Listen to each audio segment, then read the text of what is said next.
Bon, bah, on y est, cette première émission réellement réservée à nos soutiens sur Patreon.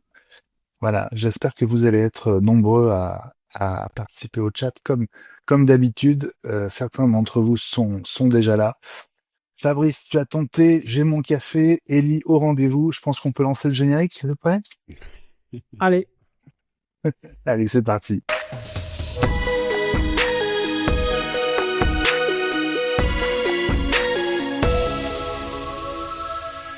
Bonsoir à toutes et à tous, bienvenue dans iWeek, la semaine Apple, l'épisode 257 en ce mardi 2 décembre 2025, il est 18h45 et je suis très très heureux de vous retrouver, moi, Benjamin Vincent, avec mes copains de ce soir, Elie Abitbol et Fabrice Neumann. Salut les amis. bonsoir. Salut à toutes et tous. Salut les Et copains. oui, salut à vous deux et salut à nos soutiens Patreon qui pour la première fois, sont les seuls à pouvoir nous suivre en direct en ce mardi soir, à pouvoir suivre le stream. Et oui, ça fait partie des avantages de nous soutenir sur patreon.com/iweek. Vous recevrez vous aussi le lien pour être au rendez-vous du mardi soir. On a choisi de ne plus diffuser ce direct sur les plateformes habituelles YouTube, X, Twitch et LinkedIn pour plein de raisons qu'on vous a expliquées la semaine dernière. Et puis l'une de ces raisons, c'est que ceux qui nous soutiennent, pour certains depuis longtemps, méritent d'avoir un avantage non négligeable, et celui-là en est un. Donc merci à vous d'être au rendez-vous. On a un gros programme ce soir. Tout à l'heure, on va revenir sur cette info de la semaine autour d'un retour potentiel d'Intel en tant que fabricant de futurs processeurs Apple. Et oui, vous ne rêvez pas, c'est bien dans les tuyaux, peut-être. Dans quelques instants, l'événement de la semaine, ce sera évidemment le départ de John Andrea, Monsieur Intelligence non artificielle chez Apple. En Non tout cas, d'intelligence artificielle. voilà, notre intelligence artificielle chez Apple départ qu'on a appris lundi soir. Avant ça, un retour sûr. On va sortir de l'univers purement Apple, mais juste pour se dire que Apple n'a pas encore sorti d'iPhone pliant, que Samsung sort un iPhone qui se plie et se déplie deux fois, parce que c'est un C Fold. Euh, Fabrice, une sorte d'ovni. L'étape d'après, parce que là on passe carrément d'un format smartphone vertical, euh, un barphone, à une vraie tablette pour le coup quand on le déplie. À une vraie tablette. Ah ouais, donc ça s'appelle. Alors c'est bizarre, ça s'appelle trifold, donc trois fois, sauf qu'il se plie deux fois, mais il y a donc il y a trois panneaux. Faut comprendre comme ça. C'est ça, ouais. Trois panneaux. Et quand on le déplie complètement, ça fait une tablette avec un écran de 10 pouces de diagonale. Bah oui, c'est fou. Hein. Donc c'est une tablette, voilà. Quand il est plié de devant et de derrière, d'ailleurs on a l'impression de voir un Galaxy S25. Il y a trois objectifs photo là en colonne. Et puis il y a alors surtout donc ce qui est étonnant, c'est qu'il est à la fois très fin et très épais, on pourrait dire. C'est-à-dire que quand il est plié, il fait plus de 12 mm, je crois 12,5 mm, ou peut-être même 13 de l'épaisseur. Ouais, je crois. Voilà, 13 mm. Sans compter les objectifs photo, hein, c'est toujours pareil, on fait semblant qu'ils n'existent pas. Et puis, alors là, pour le coup, déplié... non, pour continuer sur la finesse, quand il est déplié, alors, tous les panneaux n'ont pas la même épaisseur. Le plus fin fait un petit peu moins de 4 mm, 3,9 mm. Ouais. C'est quand même, voilà, c'est étonnant. Et le panneau du milieu est un petit peu plus épais parce que c'est lui qui doit accueillir, enfin, pas, je sais pas si c'est pour cette raison-là, mais en tout cas, c'est ce panneau au milieu qui accueille le port USB-C, qui devient donc un port un peu trop épais pour nos appareils électroniques. Ça me fait rire à chaque fois quand la technique rattrape les standards et inversement. Et puis bon, et qu'il soit plié ou déplié, il fait donc toujours évidemment le même poids et on atteint 309 grammes. Et alors ça commence à faire quoi. Alors je suis toujours un peu perplexe vis-à-vis de ce genre d'appareil, faut bien avouer. C'est pas le. Mais ça pèse combien un iPad standard? Oh, un iPad standard, c'est au moins 500-600 grammes. Bah alors, 309, c'est pas si mal. Non, mais sauf que c'est censé être euh, justement un iPad. C'est fait pour être mis dans un sac, ouais, dans une sacoche, etc. Là, je trouve, bon, je l'ai pas eu dans les mains, hein, mais on veut faire croire que c'était, 680 grammes voilà, iPad. on veut faire croire que c'est un téléphone et qu'il peut se mettre dans la poche. Alors non, si tu veux, parce que quand même c'est épais, etc. Non, mais parce que je me pose la question de savoir, est-ce que c'est vraiment plus pratique d'avoir un appareil en impression, si tu dis ça se déplie et puis c'est super, ça te fait une tablette, sauf que même plié à transporter, c'est quand même pas, c'est pas anodin, quoi. Il faut une grosse poche, donc un sac. C'est vrai, mais alors, tu vois, moi qui suis pas du tout un fan des Fold, parce que je trouve que le format carré, ça n'a enfin, pas beaucoup d'intérêt, au moins là, tu le plies pour une raison, et quand tu le déplies, tu as un format, euh, c'est le 9e, enfin voilà, donc pour regarder un film, pour ce genre de choses, là, ça a un sens du coup. Oui, Oui. oui, oui. Oui. Alors, pour continuer sur les techniques, alors déjà, rappelons que c'est pas les premiers à avoir fait une phablette, pour reprendre un vieux terme, qui se plie en trois. C'est Non. Huawei, mais qu'on n'a pas vu en France, Huawei, parce que rappelons que Huawei en plus n'a plus le droit d'avoir les le Play Store de Google, etc. Donc c'est toute une affaire. Mais en termes de matériel, ils avaient déjà présenté un truc qui se déplie en trois. Mm. Euh, Et et ça, pareil, t'as remarqué? ouais, il se plie pas Le pareil. Samsung, les deux panneaux se replient sur le dessus, alors que le Ouais. Huawei, en fait, il y en a un qui va en dessous et l'autre qui va au-dessus. Voilà, Exactement. Donc ça veut dire dans- que du coup dans le cadre du Samsung, c'est intéressant parce que l'écran interne qui se plie est toujours protégé quand il est plié, alors que le Huawei, il y a un panneau qui est toujours ou deux qui est toujours à l'air libre. Enfin donc c'est moins protégé. Bon, Samsung joue vraiment tout le côté tablette avec en plus leur mode DeX qui normalement, donc c'est ce mode qui transforme un smartphone Samsung presque en ordinateur avec des fenêtres qu'on peut utiliser avec un clavier et une souris. Mais jusque-là, il fallait brancher le smartphone à un écran externe et on avait un environnement qui était presque celui d'un ordi. Et là, on peut avoir ça en branchant un clavier et une souris, mais sur le Samsung en question déplié. Donc, il devient un peu comme un iPad avec le mode fenêtré maintenant qu'on a dans iPadOS 26. Il y a plein de recherches intéressantes, si tu veux. C'est ça qui est Ouais. intéressant, c'est que ils essayent des trucs quand même. Ellie, est-ce que Mhm. du coup, on pourrait avoir directement un iPhone qui se plie en trois Non. l'année prochaine? Parce que quel est l'intérêt? Fabrice, Alors, il s'est tout fait en buvant son... non, parce que ça n'a aucun intérêt. Apple travaille sur des choses beaucoup plus intéressantes que ça. D'après certaines rumeurs fantaisistes, mais qui Ouais. pourraient peut-être un jour être vraies, Apple travaillerait sur un iPad holographique. C'est-à-dire qu'au lieu de se déplier, etc., et même sur un téléphone holographique. Donc, quand on veut Mais avoir un là, truc c'est... plus grand, ouais, les mecs ont beaucoup fumé la moquette, mais les rendus sont très jolis. On est sûr qu'Apple, il travaille vraiment, quoi, quand même. Non, mais les vidéos sont très jolies. En tout cas. Non, mais c'est quand même marrant. Apple a toujours pas sorti son iPhone pliant, que Samsung et Huawei ont déjà des smartphones qui se plient pas en deux, mais en trois.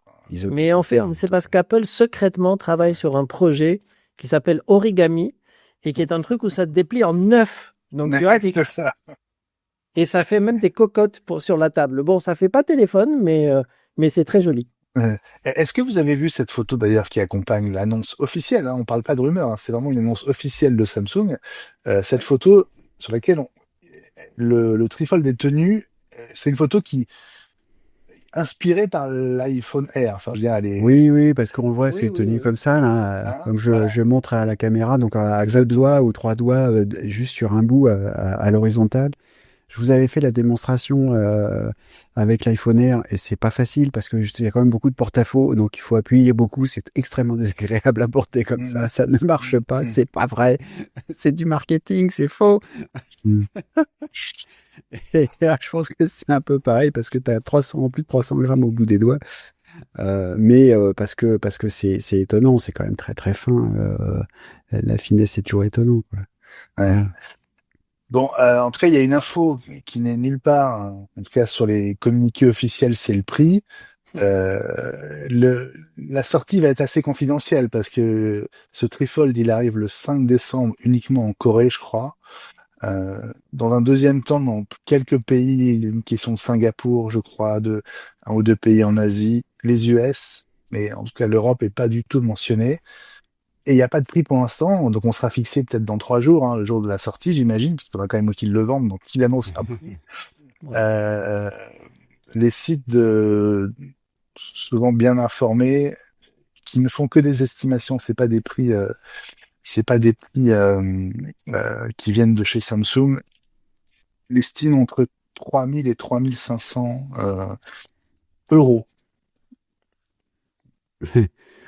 Bah Oui, pourquoi oui. bien. Bah, alors, je sais pas si vous vous rappelez, je vous avais déjà parlé de l'exemple, un exemple de quelqu'un que j'avais vu utiliser un Fold qui était très content. C'était un réparateur de machines à laver qui était venu chez moi et qui a déplié son téléphone pour me présenter les pièces C'est vrai. détachées. Voilà. Et donc, je lui avais demandé, Et la facture, il avait besoin de déplier. c'est tellement cher. Tellement de zéro. Et donc, il m'avait dit, voilà, qu'il était très content parce que il pouvait régulièrement, tout le temps, il avait besoin d'aller sur les sites de fournisseurs de pièces détachées et que c'était plus agréable sur un format un peu plus grand que sur, voilà. Euh, bon, bah, on va voir. Je sais pas, je suis pas sûr Ouais. que ça résiste aussi beaucoup. Voilà, j'ai un doute. Moi, je trouve que c'est lourd et c'est grand, mais je pense à quasiment de tous les smartphones, comme vous savez. Donc je sais pas, mais ils essayent quelque chose. Je trouve ça intéressant. Et en tout cas, comment dire, ils occupent le terrain. Ils font ça bien. Je trouve ça marrant, quoi. Mm. Ils occupent le terrain avant de voir ce que va faire Apple. Ça m'amuse. Bon, tout à l'heure, on parlera donc de cette info de la semaine qui concerne le M7 potentiel avec un retour peut-être d'Intel dans le giron des processeurs utilisés par certains des appareils Apple. En attendant, on va s'arrêter sur l'événement de la semaine et cet événement, c'est le départ de John Andrea de chez Apple. Départ alors qui est très officiel, hein, puisque Apple a quand même consacré un communiqué de presse à cette décision. Alors décision de John Andrea qui quitte son poste, euh, même s'il va rester conseiller d'Apple.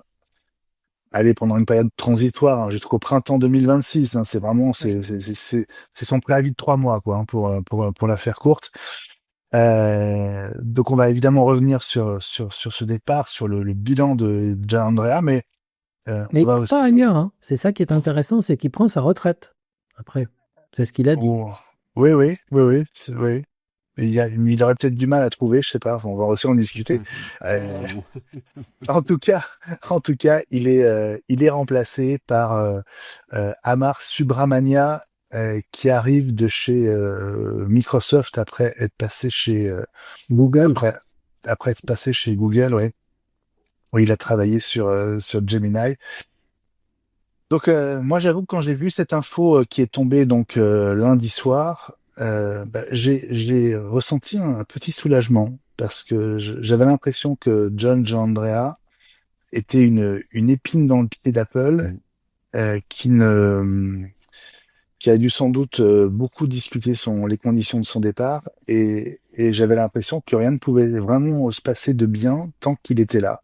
Alors j'ai peut-être une vue complètement biaisée, je ne le connais pas, je n'ai jamais eu affaire à lui, mais au fil des mois, j'en ai acquis une image pas très bonne. Mm. Quel est votre sentiment à vous, à la fois sur la nouvelle et sur le bilan de Gian Andrea chez Apple? Eli Ben, Shoot. je pense qu'il paye un tout petit peu les problèmes d'Apple Intelligence, hein. Donc, il fallait quelqu'un qui devait porter ça. Donc, et c'est un peu son sort. Ouais. Fabrice, est-ce que c'est un fusible ou est-ce que ou est-ce qu'il a vraiment une responsabilité, selon toi, dans le retard et l'errance d'Apple autour de l'IA Je, jusqu'à je, maintenant? ouais, je suis très perplexe parce que franchement, enfin, on a quand même très très peu d'infos finalement sur ce garçon.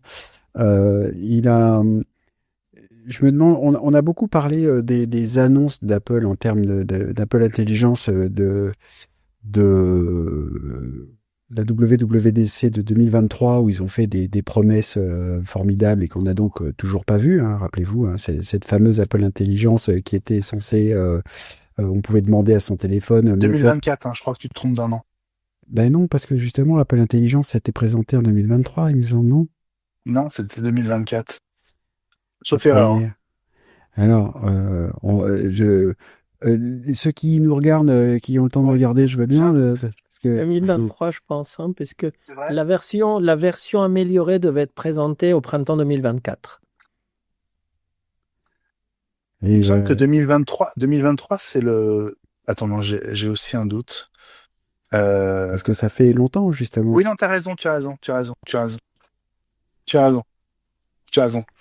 Et enfin, en tout cas, je vais vérifier rapidement, mais il y avait donc beaucoup de promesses qui n'ont donc pas été tenues. On s'en est fait les choux gras ici beaucoup. Ouais. Et on a aussi, au fur et à mesure du temps, appris des trucs comme quoi une partie de l'équipe qui s'occupait de ça au sein d'Apple a été étonnée des annonces faites. Ils n'étaient pas au courant. 10 juin 2024. Merci Didier d'avoir. Voilà, j'étais quand même un petit peu loin. Et donc, je me demande si la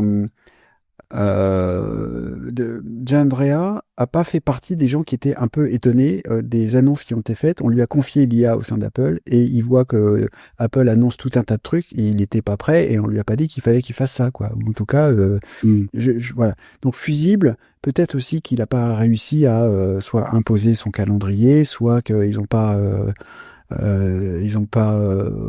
vraiment réussi à se trouver une façon d'avancer. On a beaucoup, enfin, je pense qu'on se souvient tous au moment de l'annonce des outils d'Apple Intelligence, on a eu l'impression de voir Apple faire un sprint en disant oui, nous aussi, on est là, on sait faire, on va faire plein de trucs, regardez, c'est formidable. Et puis ensuite, rien ou pas grand-chose, pour pas trop exagérer. En fait, ce qu'il y a, c'est qu'il y a eu deux mauvais coups, parce que le premier, ça a été, on n'est pas prêt, mais au printemps prochain, vous allez voir ce que vous allez voir. On a tous attendu ce printemps prochain dans lequel il manquait le Siri intelligent, qui était en fait ce que tout le monde attendait. Et ils ont dit, non, mais ça sera le printemps de l'année d'après. Donc du coup, c'est 2 ans de retard. C'est énorme. Alors, dans le chat, Didier nous précise que Apple Intelligence est annoncé le 10 juin 2024. Oui. Oui. Ouais. Hein Donc, ouais. il m'a corrigé, je le remercie. Okay. Donc, voilà, je pense que... Le temps semble long, c'est pour ça. Bah oui. Et surtout quand bah, ils font ils ont fait des promesses, ils se sont vraiment plantés. On va pas refaire l'histoire ici. Ouais. Mais à côté de ça, au final, l'arrivée qu'on considère que c'est le remplaçant de John Giannandrea ou non, mais j'étais sûr que j'allais oublier son nom, évidemment, au moment où je veux en parler, Amar Subramania, c'est rassurant dans le suivi des news qu'on a eu sur le développement de l'IA au sein d'Apple, où on a commencé à parler du fait que probablement sous le capot du prochain de ce fameux nouveau Siri qui serait un peu intelligent, ce serait Gemini. Et ce monsieur a donc visiblement travaillé beaucoup au sein d'Apple sur Gemini. Donc il doit connaître ça sur le bout des doigts. Au sein de Google, je veux dire. C'est chez Google. Qu'est-ce que j'ai dit? D'Apple. Au sein de Google, donc voilà. Au sein de Google, a travaillé sur Gemini. Et donc s'il arrive avec comme bagage toutes les connaissances qu'il a de Gemini, c'est peut-être une bonne façon pour s'assurer de la bonne intégration de Gemini au sein du nouveau Siri. Ouais. Oui. Juste pour préciser, donc Subramania, il a passé 16 ans chez Google, où effectivement il a travaillé notamment sur Gemini. et il venait d'arriver chez Microsoft. Il a passé moins de 6 mois, J'ai passé. où il était devenu le patron de la nouvelle division Microsoft AI. Mais il a même pas eu le temps de décorer son bureau, quoi, parce qu'il il tisse Microsoft pour Apple. Non, je suis d'accord avec toi, c'est une bonne nouvelle et je pense que c'est sur le papier c'est une très bonne recrue, une bonne pioche pour Apple. Ils ont dû mettre le prix, je pense. Oui, parce qu'on Il- sait qu'il y en a quand même pas mal qui partent aussi, donc il a bien fait rattraper. Ouais, mais Oui, puis je pense que pareil, Meta il est paraît aussi qu'il y a sur pas les rangs, sans quelques doute. monnaies, donc ils Oui, peuvent se permettre. c'est ça. Bon, alors du coup il y a une réorganisation aussi chez Apple parce qu'il fallait il y a aussi un ménage à faire dans l'organisation parce que euh, entre euh, John Andrea, Mike Rockwell, Craig Federighi, maintenant l'arrivée de Amar Subramania. Donc il arrive en tant que vice-président de l'IA. Euh, et donc, il n'hérite pas du titre sur le machine learning, alors que c'était le cas de Gianandrea. C'est peut-être une attribution de moi, et quelque part, il aura peut-être un champ d'action moins large, mais c'est peut-être mieux que Probablement oui, parce que Oui. les responsabilités soient clairement identifiées et pas qu'il y ait un patron qui s'occupe de tout et donc de rien, en fait. il sera sous la responsabilité de Federighi, si je ne Ouais. me trompe pas. Ouais. On sait aussi, je crois qu'on c'est à peu près sûr qu'il y avait eu au sein d'Apple des dissensions parce que Rockwell, qui est celui qui a lancé, qui s'est occupé du Vision Pro, avait dès le début, semble-t-il, dit mais votre Siri, moi dans mon Vision Pro, c'est pas possible, donc je vais faire le mien. Et donc, il a dû avoir des conflits en interne absolument terrifiants entre des mastodontes quoi, de l'entreprise. Chacun voulut faire son Siri et donc dépenser milliards de dollars pour développer un truc dans son coin. C'est pas possible, quoi. Donc, peut-être Ouais. aussi que John Andrea, il a été la victime de ça, Mm. probablement. Voilà. Probablement, oui. Oui, oui. Là, Subramania, il avait quitté Google en juin, donc c'est pour vous dire à quel point c'est allé vite. Euh, Il n'a pas il dû a fait la s'entendre rentrée avec le chez patron Microsoft. de l'IA chez Microsoft qui s'appelle Mustafa Suleyman, Mm. qui est là depuis plusieurs années, lui, et qui, alors lui, il est complètement intégré dans Microsoft, dans Copilot, dans le partenariat avec OpenAI, etc. Peut-être que Subramania qui arrive de Gemini, ça s'entendait pas sur les méthodes, par exemple, ou sur la façon de gérer les LLM qui sont différentes, malgré tout. C'est marrant Après, comme les positions changent vite avec l'IA parce que la sortie de Gemini 3 là, est en train de mettre un bazar Oui. dans l'industrie monumentale. C'est code rouge chez OpenAI euh, avec Sam Altman qui a complètement repositionné les équipes sur l'amélioration du chatbot de ChatGPT. oui. Et qui admet publiquement que l'avance qu'ils avaient sur Google n'existe plus. Enfin, Moi, je suis passé sur Gemini, hein, du coup. Il y a plein de choses qui se sont mis ensemble. Gemini 3 avait été annoncé, alors donc un mois avant, je savais pas la date à ce moment-là, mais hmm. je me dis, il faudrait peut-être quand même que j'essaye un peu. J'utilisais plutôt ChatGPT, et puis ça me plaisait plus ou moins. Enfin, bref, je voulais essayer autre chose. Et puis, donc, je me suis mis à utiliser Gemini 3 dès que c'est sorti. C'est vrai que c'est quand même très bon.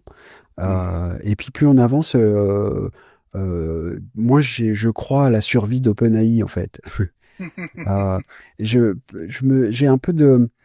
Alors, la situation est différente, mais ça me rappelle un peu Dropbox, qui a survécu finalement, hein.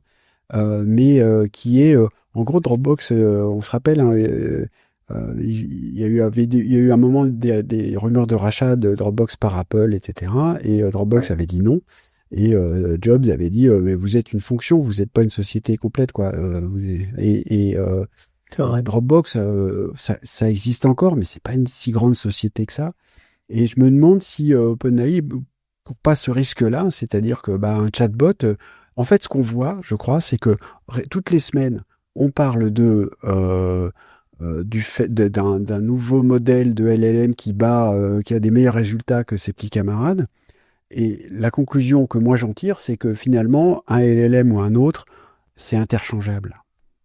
Et que il y en a pas un vraiment qui soit de la tête et des épaules au-dessus.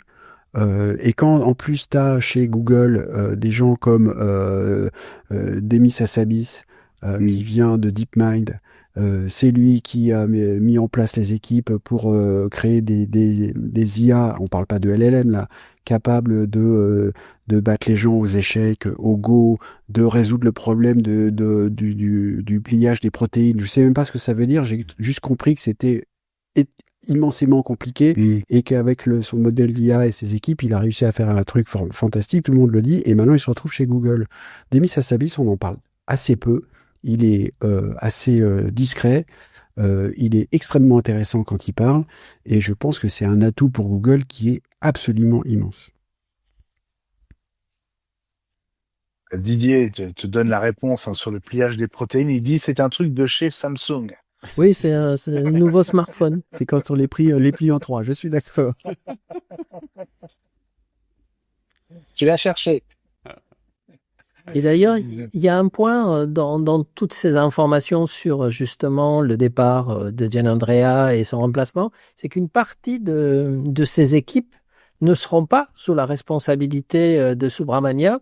Elles vont passer sous deux personnes, Sabib Khan, que je ne connaissais pas, mais qui est a priori le CEO d'Apple, donc c'est un peu bizarre, et puis EDQ pour une autre partie, qui lui s'occupe plutôt des services.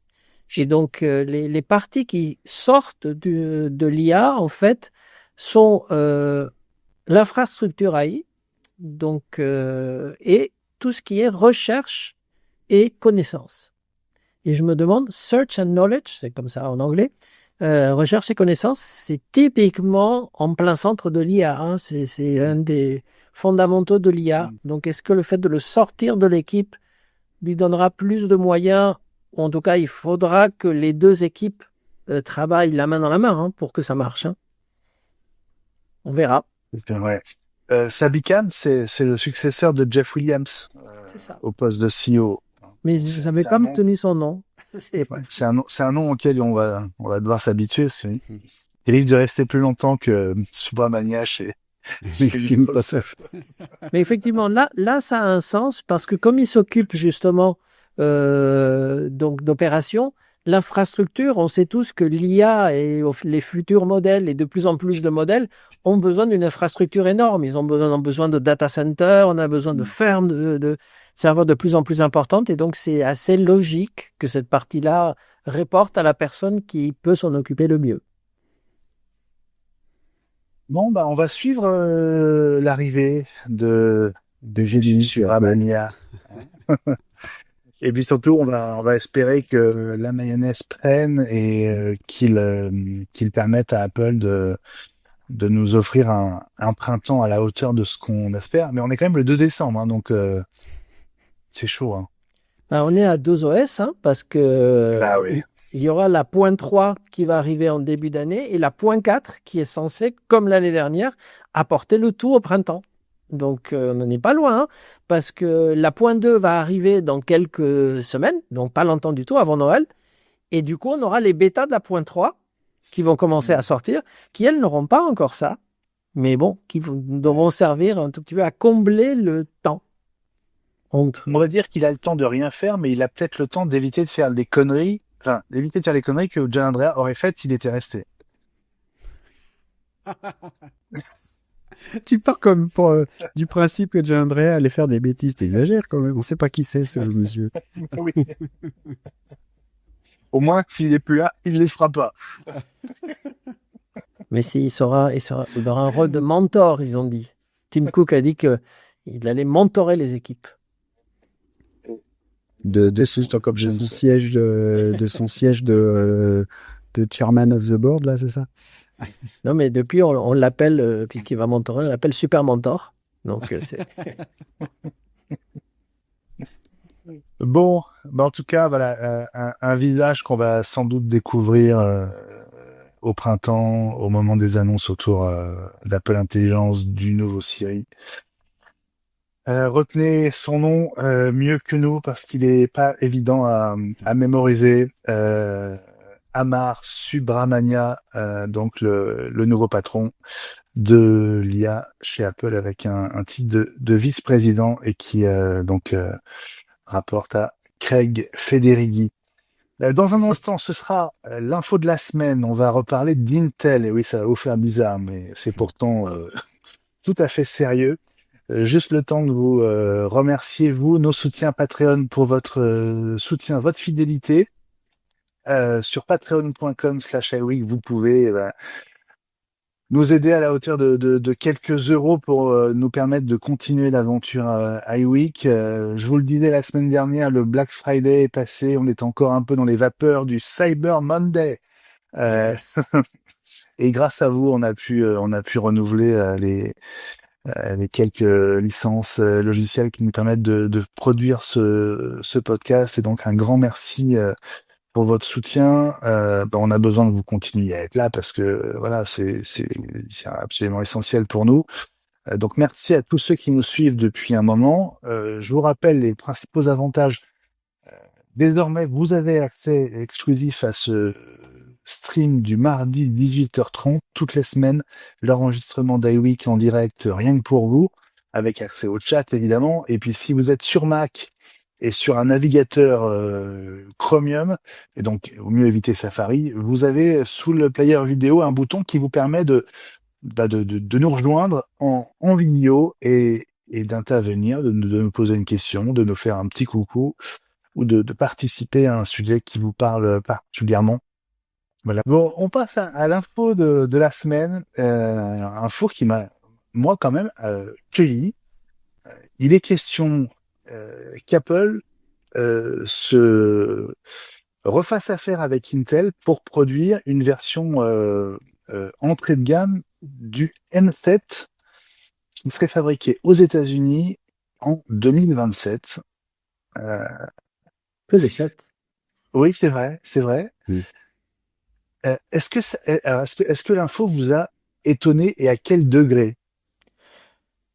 Alors oui, en partie parce que je m'attendais pas à ce que Intel revienne dans le giron d'Apple. Bah oui. Une fois le nom prononcé, la question c'est pourquoi, et la réponse c'est parce qu'ils ont des usines aux États-Unis et qu'Apple a une énorme pression du gouvernement pour produire des processeurs aux États-Unis. Ils ont déjà TSMC qui fait ce qu'il peut dans ses usines à 10 milliards de dollars flambant neufs, qui produisent des processeurs haut de gamme. Ouais. Et donc, Apple se dit qu'il y a deux catégories, les processeurs, on va pas dire que c'est du bas de gamme à ce niveau-là, mais des processeurs simples et les processeurs pro. Et ils ont trouvé comme ça un moyen de dire, les processeurs pro, on va les fabriquer aux États-Unis. Et donc, plutôt que d'essayer de construire de nouvelles usines TSMC qui prendraient quand même quelques années à être sur pied, ils se sont rappelés qu'il y a des gens qui ont des usines. Alors, des usines... Quand tu parles de processeur pro, je ne sais pas si on parle de la même chose, que j'ai vraiment l'impression que ce serait le M7, on va dire le moins bien doté. Oui, c'est bien ça. Qui serait produit par Intel aux US. Oui. Avec exactement. Le reste de la gamme qui serait, lui, toujours fabriqué par TSMC aux US ou à Taïwan ou en Chine, comme c'est le cas aussi. C'est exactement ça. Ouais. Fabrice, est-ce qu'Intel a pas perdu la main là ils font toujours des processeurs, évidemment, mais... Oui, mais pour l'instant, c'est pour ça que moi, ce qui m'a le plus étonné, finalement, c'est pas tellement le retour du mot Intel, c'est de savoir, est-ce qu'ils vont vraiment être capables de faire quelque chose? Parce que oui. c'est pas gagné. Aujourd'hui, en termes de finesse de gravure, Intel est pas tout à fait capable, me semble-t-il, de produire des choses aussi fines que TSMC. Les usines TSMC aux États-Unis, pour l'instant, ne produisent pas non plus les toutes les toutes dernières technologies de gravure 3 nanomètres, ceci, cela. Mi 2 de race, hein, ouais. Je crois que ça serait plus à même que moi de se rappeler des noms, mais en tout cas, si je me souviens bien, c'est pas tout à fait les technos les plus avancés. Ça, c'est toujours à Taïwan que c'est fait. Et donc, il reste à peut-être que donc, je suppose que Apple très clairement a des infos à propos d'Intel que nous n'avons pas, heureusement. Mais Intel est très en retard quand même. C'est-à-dire qu'ils ils font du 14 nano, puis ils baissent à 10, mais ils sont très très loin de faire du 7, du 5 et du 3. Donc, et on sait que c'est quand même capital pour les processeurs, les Apple Silicon, d'avoir ces finesses de gravure absolument. Enfin, c'est essentiel pour arriver au résultat tant en termes de puissance que de consommation énergétique. Donc c'est ça qui m'a étonné en fait. J'avais pas l'impression, le sentiment qu'Apple était prêt. Suffisamment prêt, parce que dans 2 ans, c'est quand même demain. Et pour l'instant, ils ont pas fait de démonstration du tout. Alors, ils ont annoncé des trucs, ils arriveraient en dessous du 2 nanomètres, donc on commence à parler de 18 angstrom, parce que il faut compter en angstrom quand on arrive à ces niveaux-là. Mais pour l'instant, c'est pas fait, quoi. Donc, je suis très surpris de ça, alors, en tout cas. On parle de processeurs qui serviraient pour les iPads et les MacBooks. Est-ce qu'on parle peut-être de ce MacBook très agressif en prix qui doit arriver l'année prochaine, peut-être dans une version M. Les rumeurs parlent d'un processeur A, un processeur d'iPhone, pas un processeur M. C'est vrai. Ce fameux MacBook pas cher. Donc, c'est vrai. Donc non. Mais donc attends, donc ça veut dire qu'on pourrait avoir un processeur, on pourrait avoir donc disons dans 2 ans une gamme de MacBook avec un modèle à $700 avec un processeur A fabriqué par TSMC. Oui. Le cran du dessus, ce serait un MacBook intermédiaire avec un processeur M7 fabriqué par Intel. Et les modèles au-dessus seraient avec un processeur M7 mais fabriqué par TSMC. Est-ce que ça a un sens de faire au sein de la même famille, de la même génération de processeurs, les processeurs par 2 constructeurs différents? J'ai du mal à voir est-ce que même ça, en termes d'économie d'échelle, etc., est-ce que ça a un sens? J'ai du mal à. Tout dépend si c'est Apple qui continue à faire les plans des processeurs et que à ce niveau-là, Intel est un exécutant. On lui donne un plan à graver et ils ont des machines qui les gravent. Si on demande à Intel de s'impliquer dans le design des processeurs face à TSMC, là, on peut avoir 2 philosophies différentes. Ben oui. S'ils ne sont qu'exécutants, on leur donne un plan, un fichier 3D, c'est pas en exagérant, et ils mettent ça dans une machine et ça sort des processeurs, quoi. Mais aujourd'hui, TSMC n'est que fabricant. Hein. Oui. Oui, mais comme ils sont leaders en technologie, ils sont fabricants, mais c'est quand même eux qui disent on est en 3 nanos, on sera en 2 nanos, c'est pas Apple qui décide demain vous allez faire du 0,5 nano et débrouillez-vous. Donc ils travaillent vraiment la main dans la conception aussi. Il me semble que malgré tout, Intel a quand même quelques atouts dans sa manche. Par exemple, j'ai cru comprendre qu'il y avait des histoires de fabrication de puces par petits bouts à étage les uns sur les autres, qui permettent de faire des puces qui sont en surface plus petite, mais en intégrant quand même plus de comment ça s'appelle, de transistors. Et donc il y a peut-être des choses comme ça. Ce qui m'étonne, parce que le M7, en tout cas si c'est le M entre guillemets de base, c'est donc aussi celui qui a besoin d'être fabriqué dans les plus grandes quantités. Est-ce que du coup déjà qu'Intel est en retard, est-ce qu'il serait capable non seulement de rattraper et d'être capable de fabriquer ça, et dans les quantités qu'Apple demande et dont Apple a besoin? Moi je suis pas sûr de ça. Et pour essayer de répondre à ta question, au final on a déjà des iPhones, pour prendre ça comme exemple, qui sont fabriqués soit en Inde, soit au Vietnam, soit en Chine, et c'est des iPhone 17 ou 17 Pro, enfin c'est les mêmes.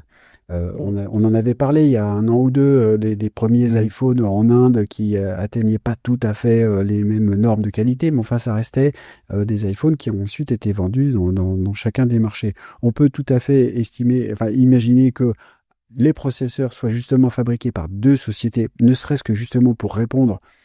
Tu parles d'économie d'échelle. Rappelons que pour ce qui est des iPhones, Apple en vend 80 millions par trimestre. Les Mac peut-être un peu moins, mais quand même. Il y a les iPads et les Mac, etc. Peut-être que pour assurer un débit de fabrication, confier ça à deux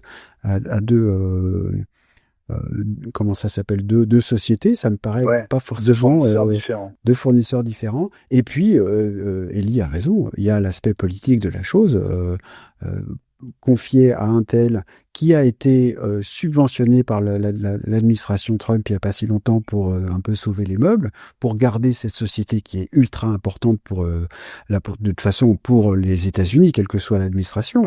Ouais. Donc participer à l'effort national pour Apple, à mon avis, ça me paraît normal au final, Ouais. vu les négociations et vu leur volonté de faire. Et puis, il y Ouais, a quelque chose d'un peu stratégique qui est de diversifier autant que possible, en tout cas, tant que techniquement, ce n'est pas un inconvénient, parce que n'oubliez pas que TSMC, ils sont quand même quelque part à Taïwan, même s'ils ont des usines un peu ailleurs, alors que Intel, ils sont en Californie, ce qui n'est peut-être pas l'État le plus fou des États-Unis, mais c'est quand même l'État où toute la technologie est née et continue à se développer. Donc, quelque part, le fait d'avoir le quartier général en Californie ou l'avoir à Taïwan, c'est un risque de moins qu'Apple peut prendre en cas de problème. Hein. Avec la Chine, vous savez, regarde Taïwan depuis des années. Hein. Je ne pense pas qu'il y a péril en la demeure à court terme, mais à moyen ou long terme, peut-être il vaut mieux diversifier ses options. Bon, en tout cas, pour moi, c'était un peu la surprise du jour de voir le nom d'Intel revenir dans un projet de fabrication de processeurs pour Apple. Et pour moi, les processeurs Intel étaient rayés de la carte. Mais qu'on soit bien clair, donc c'est pas du tout pour remettre des processeurs Intel dans nos Mac. Hein. Non. C'est pas ça. Hein. Non. C'est là Pas où tous, en tout cas. c'est le retournement de situation où c'est Apple qui dit à Intel, tiens, va fabriquer ça pour nous dans ton coin, nous on continue quoi. Ouais. Globalement, c'est quand même étonnant quand on a suivi l'histoire de l'informatique depuis aussi longtemps que nous. C'est incroyable. C'est incroyable. Quand on se rappelle de l'époque Windows Intel, il y avait que ça qui était pertinent, c'est quand même absolument incroyable. Ouais, incroyable. Bon, pareil, hein, on va suivre le dossier dans les week parce que c'est passionnant finalement cette histoire. Et j'avais évidemment proposé à Frédéric Crassa de passer une tête, mais comme tout ça est tombé quelques heures avant qu'on enregistre cet épisode, Fred n'était pas dispo, mais on aura sans doute l'occasion d'en parler avec lui lors de son prochain passage. Didier dans le chat, évidemment, demande, c'est bientôt Motorola? Oui, bien sûr. Et Fabrice, tu as répondu avec au moins autant d'humour. PowerPC forever. Eh oui, vous êtes les meilleurs. Je vous adore, les amis. Bon, on passe au JT de la semaine. Quelques news quand même qu'on voudrait partager avec vous. La première, elle concerne quand même ce bras de fer dans un pays devenu essentiel pour Apple, à la fois en termes de marché et aussi en tant que pays de production, c'est l'Inde. Le gouvernement indien a exigé, hein, parce que c'est pas une demande, c'est une sorte d'obligation que les fabricants de smartphones désormais préinstallent une app du gouvernement, une app qui est censée protéger les smartphones des cyberattaques. Les marques ont 90 jours pour prendre leurs dispositions. Et bien Apple a fait savoir en 24 heures qu'il n'en était pas question. Et je voulais avoir votre avis sur la réponse d'Apple et sur le prix éventuellement qu'Apple serait prêt à payer. Voilà. Alors, Ce rappelons que refus. Ouais. la pomme de Discord, c'est le fait que cette appli donc ne pourrait pas être supprimée Ouais. des iPhones en l'occurrence, et que ça permettrait au gouvernement indien de Ok. récupérer des informations sur les utilisateurs indiens, le numéro EMEI du téléphone et d'autres Voilà. informations. Je pense qu'on ne sait pas tout. Donc en gros, d'avoir un moyen d'espionner, le terme mais Ouais. c'est quand même un mouchard sur le Oui. téléphone de chaque utilisateur indien. C'est Voilà. ça. En Et fait, ça vaut pour tous les fabricants de smartphones, hein, Ouais. oui. pas qu'Apple, évidemment. Mais il y a un précédent, évidemment, puisque la Russie demande la même chose en Russie, donc demande que les utilisateurs installent des apps du gouvernement, mais ils peuvent choisir de ne pas le faire. Donc, la différence, c'est que l'Inde dit, ça sera préinstallé et vous ne pourrez pas les supprimer.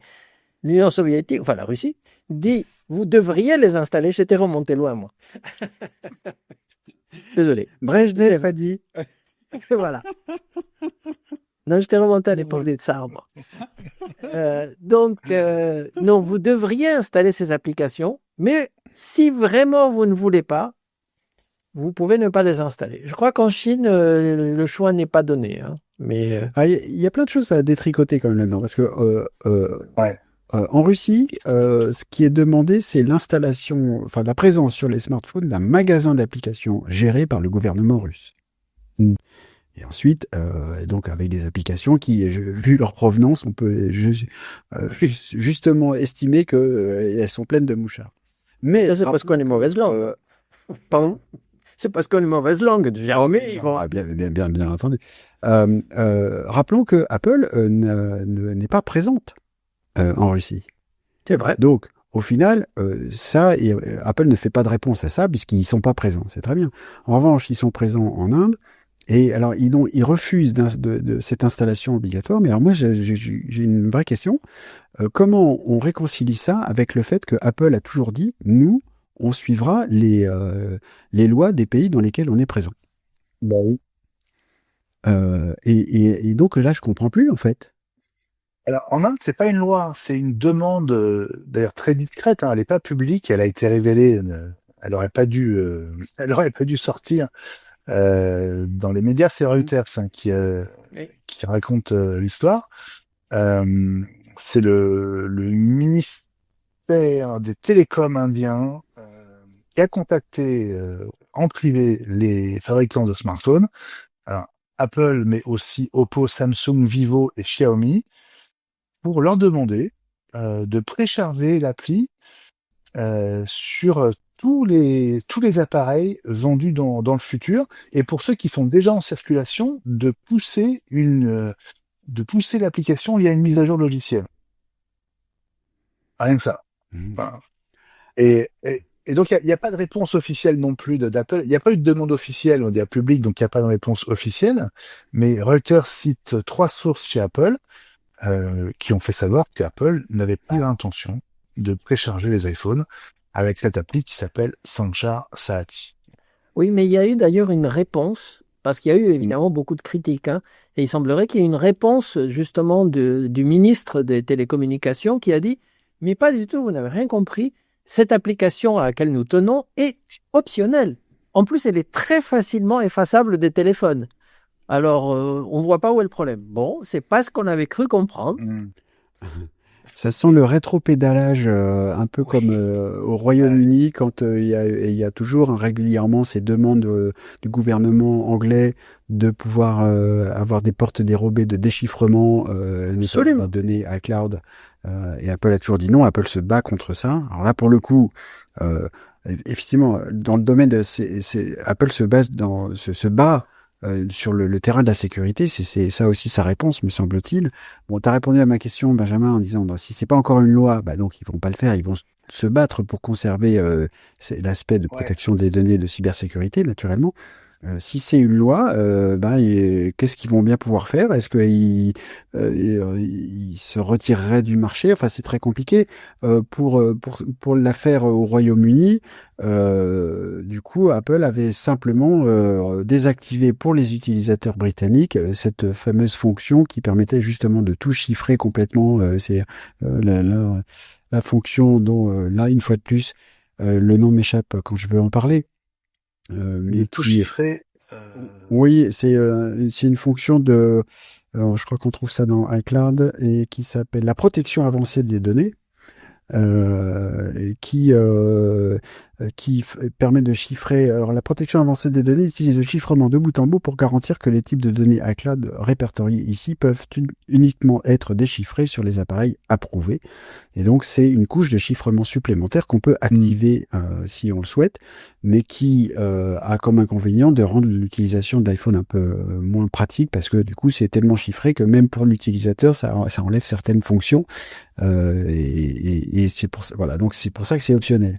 Et c'est sur cette fonction de super chiffrement que le gouvernement britannique fait des pressions pour avoir justement une porte dérobée, même lorsque l'utilisateur choisit d'activer cette super fonction de super chiffrement. Ça fait beaucoup de super, tellement c'est formidable. Et donc là, c'est pas tout à fait pareil. Enfin au contraire, c'est la même chose. C'est-à-dire que Apple se bat pour c'est de conserver cette sur le terrain de la cybersécurité et de la sécurité des données de ses utilisateurs. Mais si jamais ça devient une loi, ça va être compliqué. Alors c'est marrant parce que le ministre indien des télécoms, bon, il fait ça en douce, mais en même temps il met la pression sur les fabricants. Apple répond très vite, en fait non, voilà. Et plutôt que de taper du poing sur la table et d'en faire quelque chose une affaire d'État, le ministre il va dire que l'appli c'est sur la base du volontariat et qu'elle est démocratique et que les utilisateurs peuvent l'effacer très facilement de leur téléphone à n'importe quel moment. Donc dans ce cas-là, pourquoi faire ça en douce et demander à ce que les fabricants l'installent en usine et la poussent à tout le monde via des mises à jour qu'on pourrait pas tellement éviter. Voilà, il y a la question. Ouais. Et d'ailleurs, il dit quand même que l'application ne veut en aucun cas espionner les utilisateurs. Non. Il doit dire aux développeurs, effacez le code. Ça, c'est aussi. C'est ça. Et alors pour voir à quoi ça pourrait ressembler si ça allait jusqu'au bout et dans un pays dictatorial, je vous invite à chercher sur YouTube une vidéo d'un YouTuber anglais qui s'appelle Mr. Who's the Boss. C'est un peu bizarre comme nom, mais qui a mis la main, semble-t-il, il décrit un smartphone nord-coréen. C'est très très intéressant d'aller voir ce que c'est. D'abord de voir que les smartphones sont des copies, ça s'appelle pas pareil. Au lieu de Samsung, c'est Sam Freisung ou je sais pas quoi. Enfin donc les noms sont masqués mais pas bien. On a l'impression, tu sais, que le nom est changé avec juste un autocollant par dessus quoi. Mais tu ne peux rien faire. Enfin, tu peux installer des choses, mais c'est entièrement scruté. L'appareil prend des captures d'écran toutes les minutes au cas où il y a, c'est étonnant. Allez chercher ça sur un smartphone nord-coréen, ça vaut le coup. Bon, autre sujet dans notre JT de la semaine, mon cher Eli, concerne la version 26.2 d'iOS et des autres OS, avec des infos sur la date de sortie et les fonctionnalités. Donc ce sera pas encore Apple Intelligence et Siri. Hein. Non. Mais bon, c'est parce qu'on approche du mois de décembre. Et donc, la 26.2, Apple a dit qu'elle sortirait au mois de décembre, et en tout cas avant les fêtes. Et donc, on est à la croisée des chemins et des possibilités parce que soit on aura une bêta 4, soit on aura une release candidate. C'est-à-dire que dans un cas, ça pourrait sortir la semaine prochaine. S'il y a une release candidate, ça serait une semaine, 2. S'il y a une bêta 4, ça reporte de 15 jours, mais en tout cas avant la fin du mois de décembre, quasiment certainement. La bêta 2... Qu'est-ce qu'il y aura dedans alors ? Pas grand-chose. Non. Pourquoi Non, faire non, 26.2 alors? non, non. Ah, bah, il y a toujours des bugs. Non. Il y a des petites choses. Si vous voulez la liste, alors, si, il y a des petites choses. D'abord, il y a la traduction en temps réel pour les AirPods Pro. Vous savez que c'est 26 points Ouais. en Europe, absolument. Il y a... Et pour ça, on a hâte, franchement. Ah ben nous, on a vraiment hâte. Oui. L'autre chose intéressante, c'est que dans macOS, et c'est quelque chose qui nous regarde directement nous, ils ont fait un mode éclairage. Quand on fait un podcast, le pourtour de l'écran se colore en blanc de façon à ce que le visage soit éclairé. C'est merveilleux. Voilà une fonction qu'on n'attendait pas et qu'on est content qu'on va l'avoir. Sinon, quoi d'autre? En fait, ils ont rajouté une alerte lorsque on a mis un rappel. Avant, il n'y avait pas d'alarme. Donc maintenant, quand il y a un rappel qui arrive, une alarme peut sonner comme si on avait mis dans un calendrier. Dans l'application, moi, je savais pas qu'il n'y en avait pas. Je pensais qu'il y en avait, mais bon. Bon. On peut régler la transparence de l'effet glace. C'est ce qu'ils disent. Hein. C'est donc à vérifier, mais c'est ce qu'ils disent. Donc, et puis... La transparence de liquide glace, tu veux dire encore un peu plus que la fonction de teinte teintée qu'on a dans Alors, le change. j'ai essayé et il y a un slider, effectivement, qui permet de rendre plus ou moins transparent. Ils ont fait le Sur l'écran de verrouillage uniquement. Oui, sur l'écran de verrouillage. Ouais. Ah. Ouais. Oui, sur l'écran de verrouillage uniquement. Ouais. Il y a aussi le fait qu'on puisse faire de l'airdrop. On peut autoriser, une fois, quelqu'un à faire de l'airdrop s'il n'est pas sur la liste des contacts, sans dire Ça, à vachement tout le bien. monde, etc. Donc, Ça, on peut envoyer un code à quelqu'un pour faire c'est ça. un envoi. Ouais, une fois. Ah, Pas mal, c'est ça. un nouveau truc que Google va pouvoir copier et intégrer dans son PC Meet. C'est ça.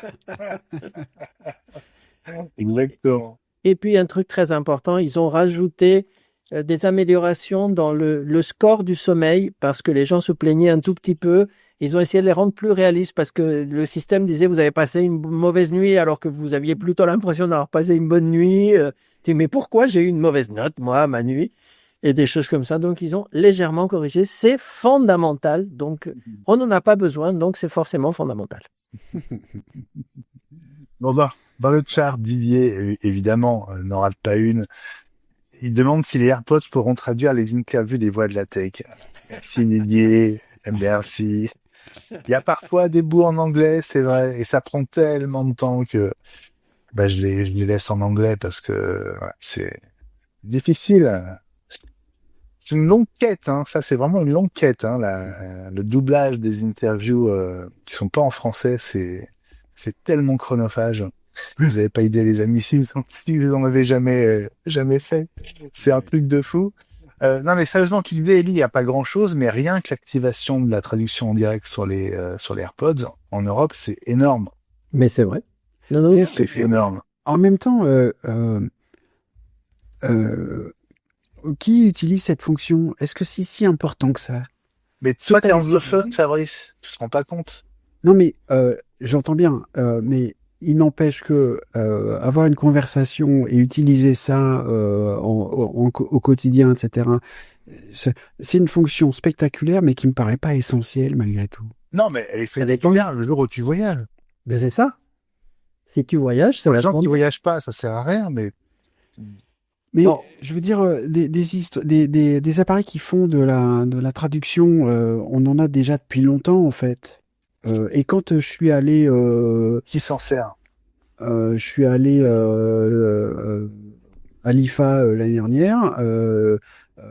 J'ai parlé donc avec des Chinois et donc j'ai utilisé le truc de traduction sur le téléphone et que donc on s'en sert pour ça. Mais en fait, ce que je veux dire, je dis pas que c'est pas bien. Je pense que c'est spectaculaire, mais que on en fait tout un foin pour au final une fonction qui est pas transformatrice comme peut l'être un truc utilisé par tous les utilisateurs des iPhones. C'est utilisé par une toute petite portion et je pense que c'est vraiment on en fait tout un foin comme ça. Apple fait aussi avec ça un truc. Regardez le grand méchant Europe, il nous empêche de faire ça quoi.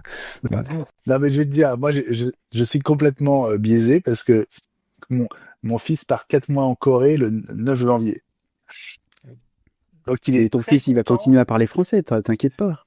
Oui, mais il va être en Corée au milieu de Coréens et je pense que Oui. pouvoir faciliter, on va dire, sa vie quotidienne en pouvant échanger, poser une question, etc. à un commerçant, à quelqu'un dans la rue, je sais pas, voilà, c'est un restaurateur, c'est chouette. Et regarde, Donc ça tombe très bien. moi, je te donne un exemple. Moi, je suis frontalier avec l'Italie. Donc, en un quart d'heure, je suis à la frontière. Donc, aller dîner à Ventimille ou à San Remo, c'est bien si en même temps, il y a un truc qui traduit en italien. Hein. C'est T'as pratique. pas Hein. besoin de traduction en Italie. En italien, mais quand même. Pizza, pasta. Non, c'est vrai qu'on Oh parle là avec là, la main, le ça, gros ça, fichier, excusez-le, hein, c'est pas sa faute, hein, il voulait pas. Hein. It's a me.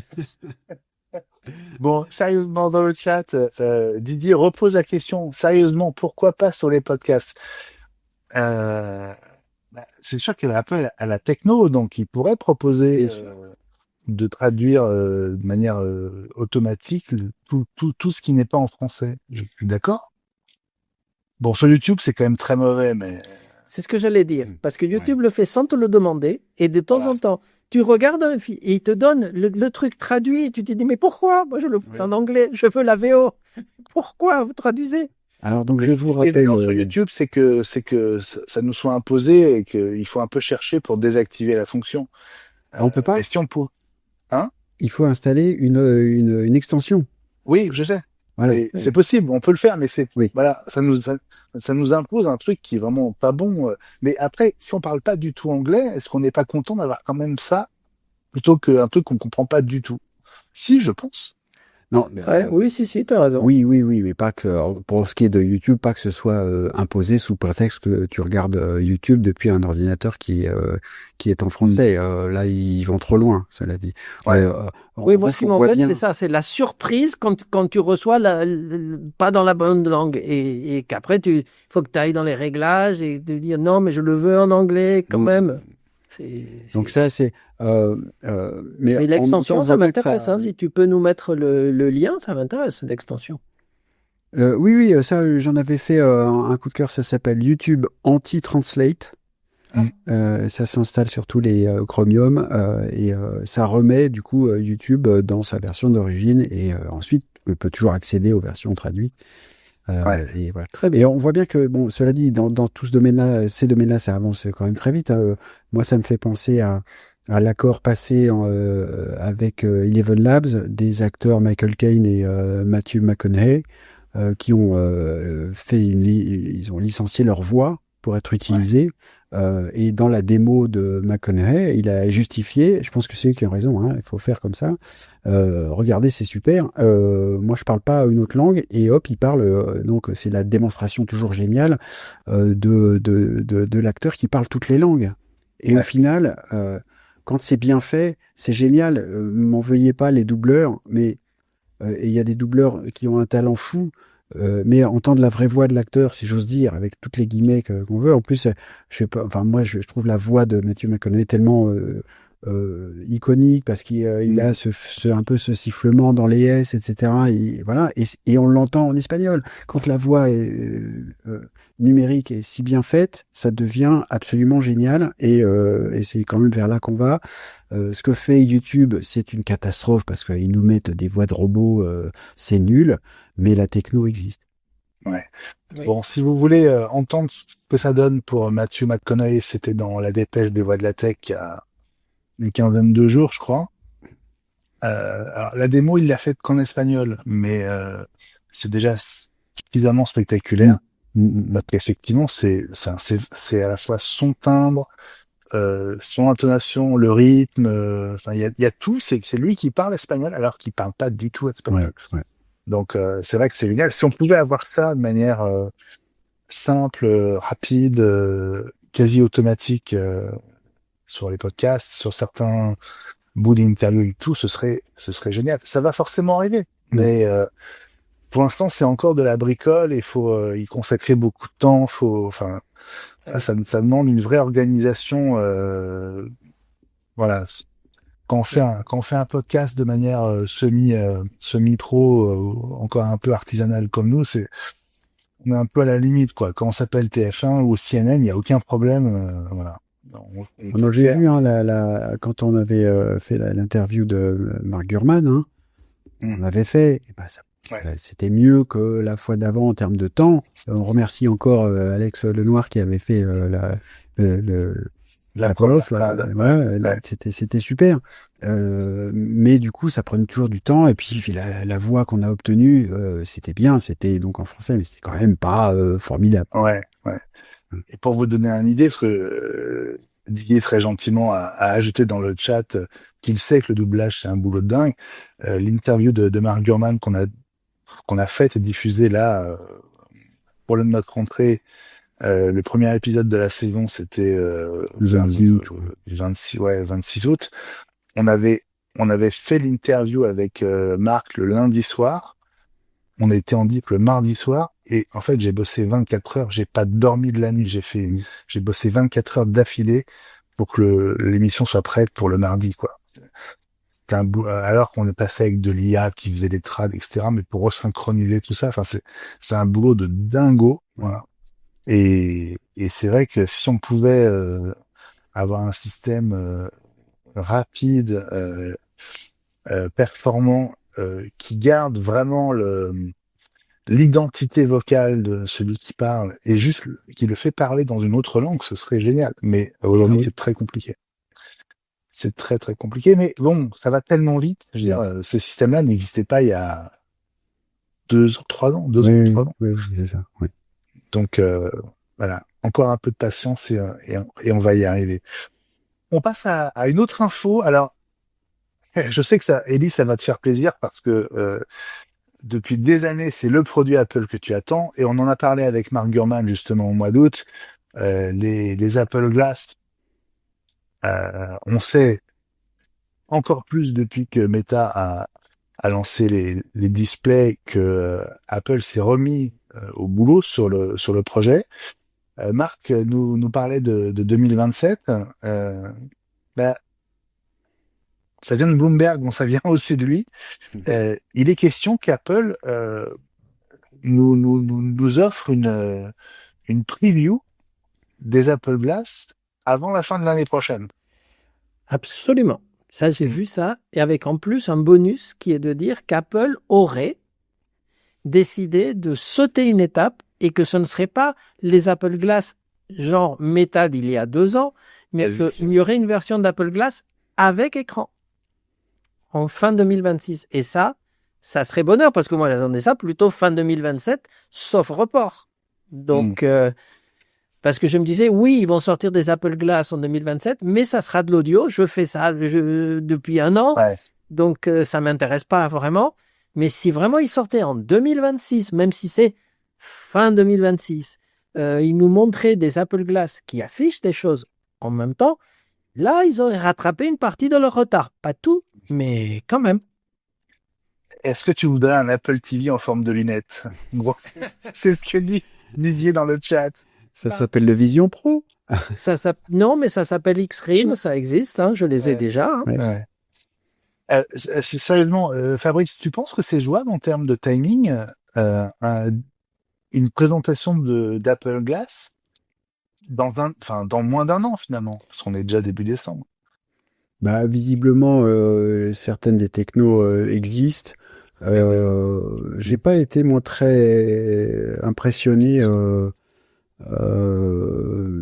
comment dirais-je par les méta avec le display parce que au final l'écran il est pas si formidable que ça et pour obtenir le résultat les montures sont bien épaisses, sont beaucoup plus épaisses que les méta Ray-Ban qu'on avait des précédentes. C'est beaucoup plus cher. Là je trouve que il y a un vrai problème de nouveau à quoi ça sert. C'est-à-dire que une paire de lunettes qui coûte 350 euros, 350 dollars et qui te permet de prendre des photos et d'écouter parce qu'au final le son par exemple dans les branches est plutôt bon. Ça, j'ai pu tester ça, je trouvais ça très bien. Donc t'achètes ça, tu fais quelques petites choses avec, mais c'est pas essentiel. Et là à 700 ou 800 avec un écran qui est pas terrible. Moi, j'ai pas envie, je vois pas bien à quoi ça sert, quoi. D'autant plus que ça, c'est le truc qui me pèserait le plus, c'est que non seulement il faut charger les lunettes, mais en plus il faut charger ce fameux bracelet neural là, qui est pour les contrôler. Donc déjà, on a plein de trucs à charger tous les jours. Il faut rajouter ces deux trucs-là. Moi, j'avais plus l'impression de me mettre des menottes Mais ça, c'est méta. qu'un truc qui me libère. Hein. Ça, c'est méta. Mais Apple peuvent faire mieux. D'abord, il semblerait que en tout cas, ils cherchent plutôt un double affichage. Donc, les deux, comment ça s'appelle? Les deux verres, en fait, afficheraient quelque chose et non pas un seul. Ensuite, ils reviennent à ce que j'ai toujours dit depuis le début. Vous pouvez remonter sur les archives. C'est-à-dire que l'iPhone et le processeur de ces lunettes qui ne sont qu'un affichage sophistiqué avec des capteurs et que l'iPhone est indispensable. Ça veut dire que toute la puissance de calcul, elle est dans l'iPhone. Donc, pas de problème de poids. Il faut juste que, par rapport aux X-Real dont on a déjà parlé, ils arrivent à faire la transmission entre l'iPhone et la lunette en Bluetooth, en ce qu'ils veulent. Avec les puces Apple, aujourd'hui, ils sont capables de le faire avec une UW1 ou des choses comme ça, de façon à ce qu'il ne faille pas un câble USB-C de la lunette à l'iPhone lorsque vous êtes dans la rue, parce que là, ça serait quand même un peu gênant. Oh, si c'est juste pour afficher des notifications, même un peu plus sophistiquées, ça fait ça très bien sur l'Apple Watch et il n'y a pas besoin d'un câble.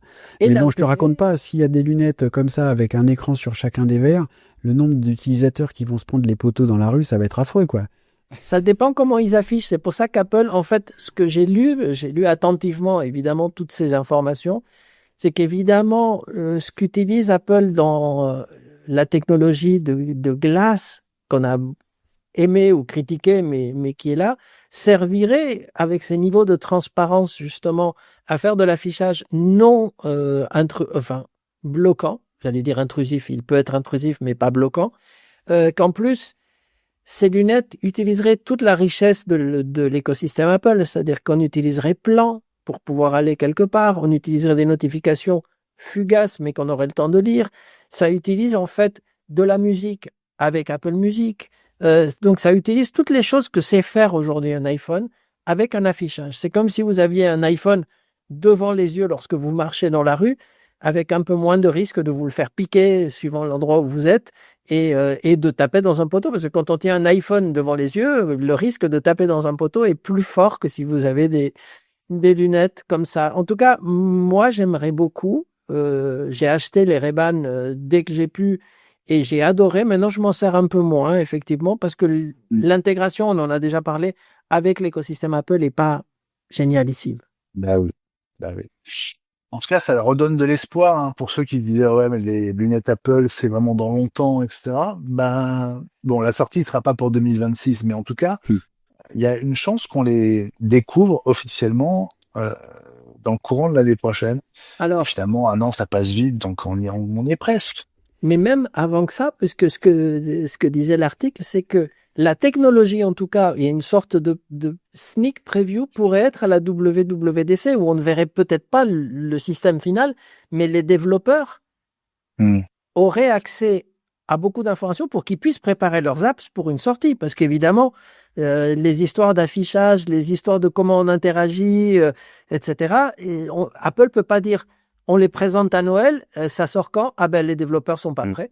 Ou alors il n'y a pas d'app qui marche avec. Donc WWDC, notez la date en juin. À mon avis, on risque de voir d'autres choses qu'Apple Intelligence améliorée. Peut-être même. Peut-être. Voilà, comme ça, GlassOS. Va savoir. Hein. On a pour se lancer. Qu'est-ce qui va sortir en premier, les Apple Glass ou l'appareil d'OpenAI avec Johnny Ive? Bah écoute, en tout cas, ils ont dit que ce n'était pas des lunettes, hein, donc. Non, c'est vrai. Non, mais ça promet. Hein. Et en plus, évidemment, ils disent qu'ils utiliseront énormément de technologies qu'ils ont utilisées pour développer le Vision Pro. Donc, heureusement, c'est fait pour ça.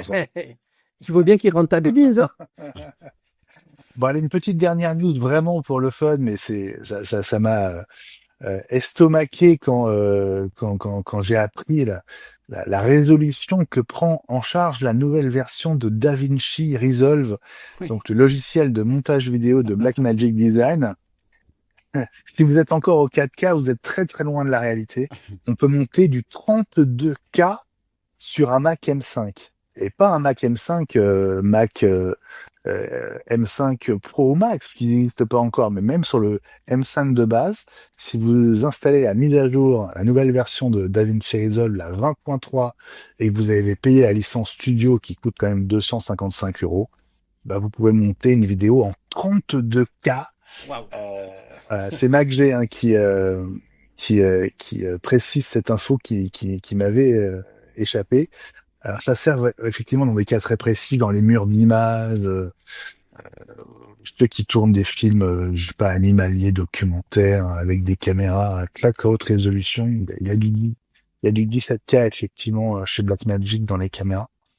Mais voilà, 32K, en fait, je savais même pas que ça existait pendant la réalité. Non, je sais pas comment on produit une image comme ça, donc ouais, c'est bon. Ça doit être lourd. Bah, C'est déjà, bon, moi, les je suis cinq, même quand pas même, hein. passé au 8K parce que, bon, vous savez tous qu'il y a des télé 8K depuis pas mal de temps, mais Ouais. personne, j'ai vu des tas de démos, personne n'a pu me montrer un truc vraiment où je fasse ah. Donc en 8K par rapport au 4K. Ou alors, mes yeux ne sont plus assez bons pour voir la différence. 4K, je trouve ça très bien, mais 8K, je vois pas la différence. C'est joli, mais je vois pas la différence. Et en fait, alors, pour te rassurer, Ellie, je crois qu'il y a tes yeux, les miens, et aussi ceux de tout le monde. C'est-à-dire que finalement, 8K, c'est pas, comment dire, on voit pas la différence. Il y a même une étude qui a montré que les gens faisaient pas la différence entre 2K et 4K sur un écran télé normal. Ouais. Donc, le 8K a pas tellement d'intérêt pour nos maisons, en fait. Ouais, alors imagine le 32, hein. Non, mais c'est pour ça que. Mais j'ai l'impression, mon disque est rayé. Hein, c'est toujours pas. Je répète souvent la même chose, c'est-à-dire que ce genre de choses-là, et je suis effectivement en 0,5K en ce moment parce que ma vidéo s'est arrêtée parce que quelqu'un m'a appelé au téléphone. Donc j'espère que ça va revenir. Donc écoutez, les auditeurs. Les auditeurs, c'est principal. Peuvent profiter quand même. On arrive à des qualités qui sont largement suffisantes pour largement la majorité des gens. C'est-à-dire que quand on est passé du 720 au 1080, c'était formidable. Du 1080 au 4K, on voit quand même un peu la différence sur un écran télé normal, mais pour profiter du 8K, en fait, il faudrait un écran télé que d'abord, aujourd'hui, en termes de coût, personne ne peut s'offrir, mais même de toute façon, on n'a pas des murs assez grands pour les mettre. Donc, ça nous sert pas à nous, les vrais gens, et même les vrais gens qui sont un petit peu technophiles, etc. On peut pas voir la différence, ça n'est pas possible. Donc c'est pas du tout pour cet usage-là, en fait. Alors, le 8K, ça sera, pour avoir quand même fait beaucoup de salons type CES où j'ai vu arriver le 8K, honnêtement, je trouve qu'on voit quand même la différence. Si tu mets la même source en 4K et en 8K, tu vois quand même la différence. Maintenant, le gain est moins spectaculaire que quand tu passais de juste Full HD en HD au 4K. C'est ça. Où là, c'était waouh. Ou quand tu passais des anciennes techno d'écran à de l'OLED, par exemple, où tu avais ces noirs profonds, ces couleurs hyper vives, voilà. Mais en revanche, faut plus se dire que, voilà, quand on dit 8K ou 32K, ce qui compte, c'est le nombre de points au total. Et donc, pour afficher sur des très grandes surfaces, Ça, oui. bah, plus on a de points, plus on a une image quand même précise, etc. Si tu t'affiches une image 4K sur un écran qui fait 25 mètres de côté, bah Déjà, t'es comme devant une vieille télé, quoi. déjà, il y a une référence. Combien de chaînes de télévision françaises sont en 4K? Et je parle pas en 8, hein. Parce qu'on est... Ah non, pas bien passé. sûr, oui. C'est une bonne question. Je sais pas. Il y en a très peu. En fait, il y en Pas a beaucoup beaucoup, qui sont en 1080 upgradés, en fait. Oui. Bah ouais. Upscalés, pardon. Et pourtant, ça Upscalé, existe depuis longtemps. En 8K, j'en connais pas. Ouais. Mais Bon, voilà. Non, mais c'était juste pour dire ça. C'est parce qu'une fois que tu as ta télé 8K, tu regardes quoi avec? Parce qu'ils te disent, oui, on fait de l'upscaling ou de l'upscaling et AI. Très bien. Super. Mais donc, tu prends une image d'une télé qui est en Full HD et tu la regardes en 8K. Eh ben, là, il faut de l'upscaling. Je t'explique, hein. Oui, ça n'a aucun intérêt, effectivement, dans ce cas-là. Ouais. Alors, les champions du 8K, c'est les Japonais, hein. La NHK, ils font du 8K, alors, je pense pas qu'ils diffusent en 8K, mais en tout cas, ils font des tournages 8K et des démos 8K depuis des années. Vraiment, ça fait, waouh, très longtemps. Euh, et en fait, les seuls événements qui sont effectivement filmés en 8K aujourd'hui, à ma connaissance, c'est les Jeux olympiques et la Coupe du monde de foot. Exactement. J'allais te dire. Roland Garros, je sais pas si un Roland Garros maintenant est filmé en 8K, je suis pas sûr. Je suis pas sûr. Mais bon, après, ça passe sur des chaînes spéciales et généralement, tu le rates parce que même par exemple, quand Canal a une chaîne 4K ou même TF1 ou France 2 avaient des chaînes 8K pour les Jeux Olympiques, et puis pas 8K, 4K pour les Jeux Olympiques. Mais le problème, c'est que c'était pas sur la 2 ou la 1. C'est qu'il fallait la chercher en 101 ou 102. Donc, la plupart des gens l'ont raté parce qu'ils savaient pas que ça existait. C'est vrai. Ouais, c'est vrai. C'est vrai. Voilà cette petite parenthèse autour du 32K chez Blackmagic Design avec DaVinci Resolve 20.3. Passons, mes chers amis, à nos cartons, à nos coups de cœur de la semaine. Elie, je ne sais pas si tu en as un. Pas cette semaine, tu vois, C'est pas grave, parce que moi j'en ai deux. Alors, oui, je te laisse la main et après je termine. Très bien. Alors, petit coup de cœur. Alors, très court cette semaine, c'est promis. Comme vous le savez tous, on n'a jamais été aussi près de Noël. Et donc, je vous propose la mise à jour d'une application qui s'appelle Festivitas et qui ajoute des petites lumières de Noël sur son Mac et notamment autour de l'encoche quand on a un MacBook, etc. Et la nouveauté de cette année, c'est qu'en plus, il peut y avoir des flocons de neige qui tombent sur son écran pendant qu'on est en train de travailler. C'est très très beau. J'adore. Super. Et voilà. Ça coûte Festivitas, ça coûte 4 € ou plus. C'est-à-dire que vous pouvez choisir de donner un peu plus à son développeur qui s'appelle, je vais vous retrouver ça, Simon Stovring. Il fait quelques autres applications, mais voilà, c'est rigolo. Donc Festivitas. Super. Le développeur s'appelle pas Amar Subramania, par exemple.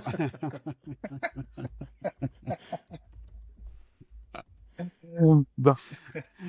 Super, je vais l'installer, ça m'amuse aussi.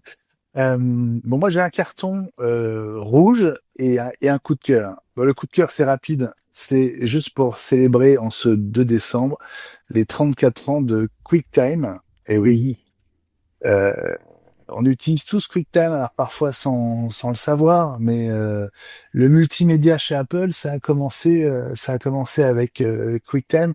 C'était un 2 décembre en 1991. Vous vous souvenez peut-être de l'arrivée des bandes annonces sur le site d'Apple. Tu te souviens, Elie, de cette époque? Oui, et même moi je me souviens avant, puisqu'à l'époque je faisais du développement, j'avais plus de temps et j'avais démarré, j'avais recevais à l'époque les CD développeurs Apple tous les mois et après les DVD développeurs. Et j'avais reçu un jour dans le CD numéro 3, il y avait un dossier qui s'appelait Jim TV. Et Jim TV, à l'époque c'était Jim Davidson qui était le premier à avoir presque inventé QuickTime. Et il y avait un affichage en 120 par 160 pixels blanc ou noir. Et il y avait en fait l'équivalent d'un 10 ou 15 secondes de western. Donc il y avait une image qui bougeait en noir et blanc sur du 120 par 160. Tu imagines la taille de l'image. Hein. Et ça m'avait rendu fou. Ça m'avait rendu fou. Et puis après, on était passé à des versions en couleur bien plus tard. Hein. Et Apple avait fait, sur les premières versions de QuickTime, et ça avait impacté tout le monde, il y avait eu des problèmes de droits d'auteur et tout, mais il s'était arrangé. Il y avait eu un trailer de 30 secondes de La Petite Sirène en QuickTime. dessin animé célèbre, etc. Et on avait tous ça Ah sur ouais. nos ordinateurs de démo au magasin. Regardez la petite sirène. C'était incroyable. Eh ouais. Bon, voilà pour donc cet anniversaire. Petit clin d'œil. Bon, mon carton rouge, bah, il, il va à Apple et à Apple TV en particulier, et aussi En à Bois premier quand Gaumont, même. qui est le producteur de cette série. T'as dit quoi, Eddie? Non, je dis pas, j'espère pas le boîtier. Non, je croyais que tu voulais mettre un carton rouge au boîtier. Non, au service, à l'équipe qui gère.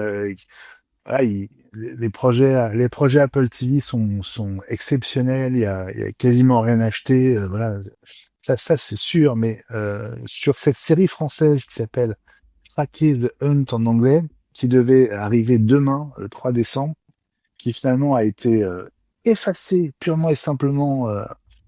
Le communiqué de presse d'Apple a disparu, la page de la série n'existe plus, les vidéos sur YouTube, sur tous les comptes d'Apple ont été supprimées. Enfin, vraiment, c'est comment on dit, ils ont napalmé cette série là qui avait été annoncée le 25 septembre, qui était quand même un gros événement produit en France avec Benoît Magimel, Mélanie Laurent. Quand même un gros budget, je crois qu'on était sur 15 millions d'euros. Et en fait, ils se sont rendus compte il y a une quinzaine de jours que le scénariste français, Oscar Césarisé, si je ne me trompe pas, en fait, c'était largement inspiré d'un roman sorti en 73 qui avait donné lieu à un film en 76 qui s'appelait Shoot, qui est exactement la même histoire. Euh, et le scénario de The Hunt a été présenté à Apple TV et à Gaumont comme un scénario original. Et je ne comprends pas que personne ne vérifie, enfin que personne ne, enfin, qui se lance dans un projet comme ça sans un minimum d'enquête, de vérification, juste pour être sûr de pas mettre les pieds dans un, dans un mauvais projet, quoi, quelque part, voilà. Et là, ils s'en sont rendus compte courant novembre, quand apparemment une plainte a été déposée par quelqu'un qui avait sans doute participé soit au film, soit qui est un proche de l'auteur du roman, qui est décédé depuis en plus. Donc bref, tout a été, alors pas annulé, officiellement c'est reporté jusqu'à plus ample information.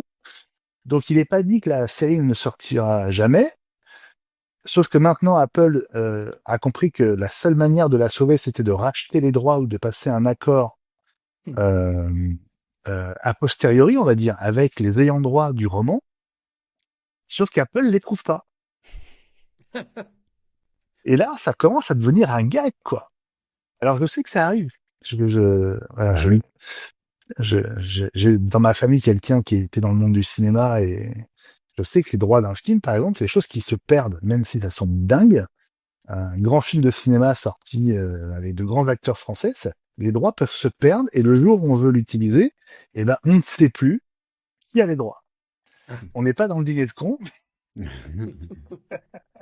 mais voilà, ça peut arriver. Et là, c'est ce qui est en train d'arriver avec donc ce roman Shoot. Et donc, pour l'instant, l'avenir de la série est suspendu à va-t-on retrouver les ayants droit? Apple va-t-elle réussir à passer un accord avec elle? Va-t-elle vouloir rallonger l'addition? Ça fait mauvais genre. On avait plutôt un super historique en France en termes de séries. Gaumont, ils avaient quand même le succès de Lupin derrière eux. On a quand même eu les Gouttes de Dieu en France. Il y a eu Liaison avec Vincent Cassel. Tout ça. On était sur un bon historique là. Puis on tenait une bonne série sans doute avec Magimel et Mélanie Laurent. Et puis là, voilà, c'est le gros raté dans le monde entier. Il y a eu des articles sur l'abandon, le report, on sait pas bien. On parle de plagiat, donc ça fait un peu tâche, quoi. Voilà. Donc je suis un peu en colère contre contre la légèreté finalement du Ouais. système qui fait qu'on vérifie rien et puis on s'engage dans un truc comme ça et on se rend compte 15 jours avant la sortie qu'il y a déjà eu un film, quoi. bon, c'est pas sérieux. Voilà. Bon, en tout cas, Bon, on je sais a pas. trouvé deux des ayants droit dans le chat, regarde. Oui. Didier et Mike, ils sont prêts. Alors, il faudra qu'on vous départage, hein, parce que Alors, les amis, pour produire le contrat, utilisez Gemini plutôt que ChatGPT. Il est meilleur pour produire des images avec du texte. ah voilà, c'est ça. Oui. Bon, voilà, c'était mon petit coup de gueule, donc voilà. De Benjamin qui J'espère avait qu'on déjà verra la acheté semaine prochaine. le popcorn pour demain soir et que tu ne sais pas ce qu'il va regarder. Bon, merci de votre fidélité en tout cas à iWeek, la semaine Apple. C'est un grand plaisir chaque semaine de vous retrouver pour passer cette grosse heure avec vous. Grosse heure, hein, j'ai dit, un gros mais. On n'a pas mieux entendu le H, mais sinon ça va. Merci les copains, Fabrice Neumann, toujours super de te retrouver. Et bah oui, c'était un grand merci. Et puis un grand merci à vous deux d'avoir préparé bien parce que je suis arrivé.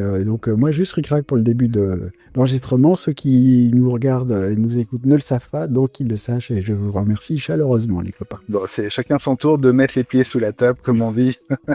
Exactement. Hein, à charge de revanche. Merci en tout cas. Je rappelle que tu es consultant auprès des petites entreprises et qu'on te contacte via ton site, Fabrice. Et bah oui, pro-fusion-conseil.fr. Voilà. Et toi, Ellie, ex-MCS. Ah, MCS. Quelle belle époque. Dans le sud de la France, ex-président des Apple Premium Resellers. Grand plaisir aussi d'avoir passé ce moment avec toi. Ouais, c'est Merci à tous pour votre fidélité. Merci notamment à tous nos soutiens Patreon pour leur soutien, pour leur présence. Merci à vous. Merci d'avoir été dans le chat. Ça a marché le chat. On a quand même eu des messages et tout. Très sympa d'avoir pu faire cet épisode à nouveau avec vous. On se retrouve la semaine prochaine. Portez-vous bien. Plein de bonnes nouvelles du côté d'Apple. Et à très vite pour la suite. Salut à tous. Bye bye. Ciao, ciao. Bye bye. Salut.